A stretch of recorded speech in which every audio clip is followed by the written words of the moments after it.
What's up, guys? Joshua Little here with Bearded Beast Fishing, and today I want to talk to you guys about a new technique that I've been trying that has been very successful for me lately. Wanted to share with you guys. Stay tuned.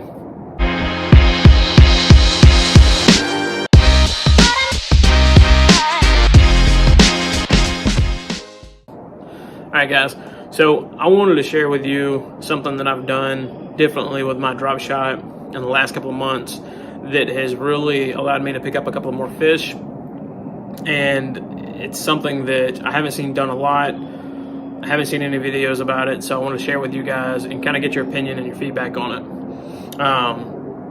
Most of the time when I throw a drop shot, I'm throwing this little 3-inch haze dong, and it's a perfect bait fish imitator.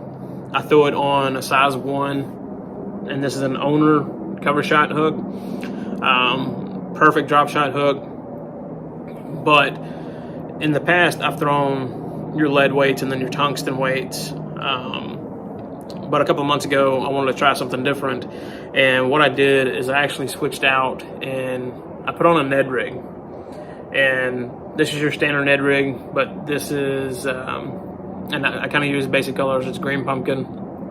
And this is my go-to as far as throwing a Ned. If I'm throwing a Ned, it's one of these. For me, I guess it's more of a confidence thing, because the more that I was throwing the standard TRD, I wouldn't have any success with it. So I tried these little ticklers that I had, and those seemed, that was like my first couple of fish were off of the ticklers. So I've stayed with those, and I've stayed basic colors, just green pumpkin. I don't do anything crazy. But the reason that I kind of tied it on the drop shot just to see was I was going back and forth. I had my one rod with me, and I was going back and forth between throwing a Ned rig and throwing a drop shot. And what's up, guys? It was Joshua Little here. More or less one of those is like, you know what? And today I'm just going to throw a drop shot with a Ned rig on the bottom of it and see what happens. Over to a bass boat as a co-anchor. I managed to pick up 4 more fish within the next 30 minutes. And the only reason, I know a lot of guys are like, well, it's nothing crazy. They're just biting one, and that's where it was at. But what I ended up having was I had a mixture between them biting the actual drop shot, and then a couple casts later, they would pick up the Ned. So it seemed like when I moved from rocks and kind of moved over to the dock areas, they would hit one over the other. So here recently, when I go out and I'm throwing a drop shot, this is the setup that I'm using.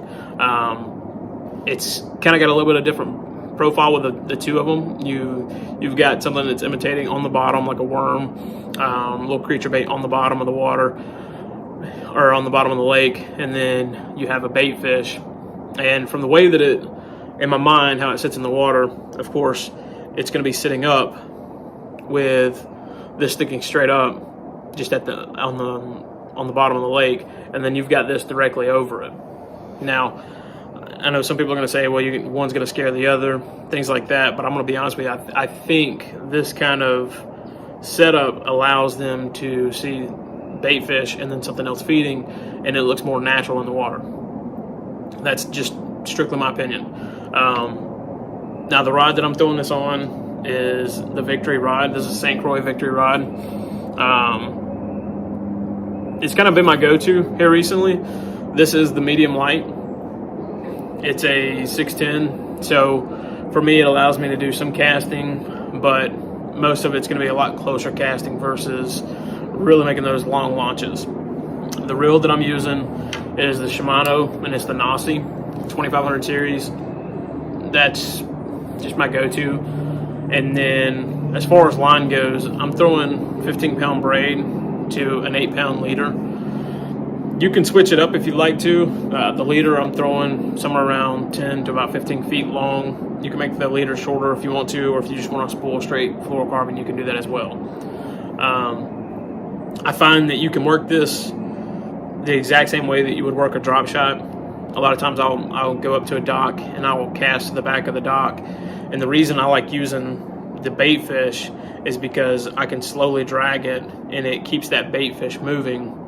And then of course the same thing with the Ned being on the bottom, that light movement as you're pulling it is doing the exact same thing on the bottom. I would recommend, if it's something you want to try, you can use your go-to colors if you'd like to. The bait fish, of course, use something natural. You can get the full setup that you see here, the line, the rod, the reel, the baits themselves. You can get those at the Dugout Bait and Tackle.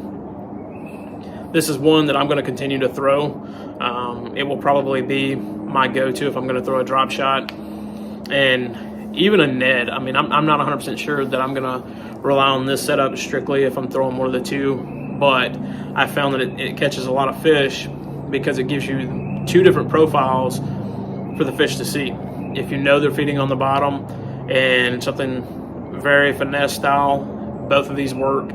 You can cast it virtually anywhere, you can fish it anywhere. If they're chasing smaller bait fish, a little bit deeper, you can throw the exact same bait. I think it opens up the ability to work multiple baits and to really key in on what they're fishing or what they're eating. So if you cast it out there and you're catching fish just one after the other and it's coming off of the Ned rig, then you know, okay, the drop shot's not the way to go. If you're really looking for that bigger bite, you could switch up to either a shaky head, or you could just switch up to straight, just throwing the Ned rig. Now, if I know that they're just consistently eating the bait fish, what I may do is I may step it up to something a little bit bigger and get away from the drop shot, but cast it out there and let it hit the bottom and then slowly work something back like a 3.8 Kytex with a jig head.